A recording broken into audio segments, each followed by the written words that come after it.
Happy birthday dear അമ്മ. അമ്മയുടെ ജന്മദിനമാണ്.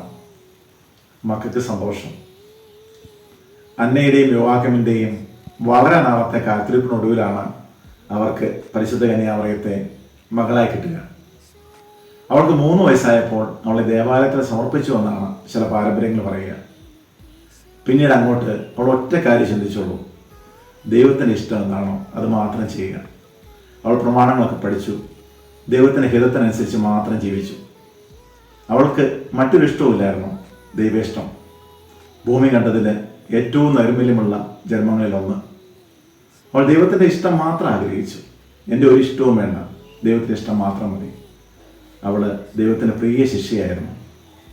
ദ കോസ്റ്റ് ഓഫ് ഡിസൈപ്പിൾഷിപ്പ് എന്ന പ്രസിദ്ധമായ ബുക്കിൽ ജർമ്മൻ ദൈവശാസ്ത്രജ്ഞനായ ഡീട്രിച്ച് ബോണഫർ എങ്ങനെ എഴുതും: the call to discipleship is a call to death. ക്രിസ്തു ഒരാളെ ശിഷ്യത്വത്തിലേക്ക് വിളിക്കുന്നു എന്ന് പറഞ്ഞാൽ അത് മരണത്തിലേക്ക് വിളിക്കുന്നു എന്നർത്ഥം. പരിശുദ്ധ കന്യാമറിയത്തിൻ്റെ ജീവിതത്തിൽ അക്ഷരാർത്ഥത്തിൽ ശരിയാണ്. അവൾ ദൈവത്തിൻ്റെ ഹിതത്തിന് ആമേൻ പറഞ്ഞത് മുതൽ പിന്നീട് അവളുടെ ജീവിതത്തിൽ അവൾ ഒരിക്കലും പിന്തിരിഞ്ഞു പോയിട്ടില്ല. ജീവിതത്തിൽ എന്നോളം അവൾ തമ്പുരാൻ്റെ ഹിതം മാത്രം അന്വേഷിച്ച് ജീവിച്ചു. നമ്മുടെ ജീവിതത്തിൽ എല്ലാ ദിവസവും സ്വർഗസ്ഥനായ പിതാവേ എന്ന പ്രാർത്ഥന ചെല്ലുന്നവരാ. അങ്ങയുടെ തിരുമനസ് നിറവേറട്ടെ, അങ്ങയുടെ തിരുമനസ് നിറവേറട്ടെ നമ്മൾ പ്രാർത്ഥിക്കും. പക്ഷെ അപ്പോഴും നമ്മുടെ ആഗ്രഹം എന്താ?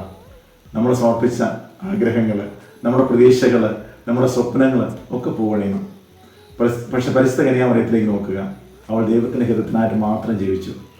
പരിശുദ്ധ കന്യാമറിയത്തിൻ്റെ കരം പിടിക്കുന്ന ആരെയും അവൾ ഉപേക്ഷിച്ചിട്ടില്ല.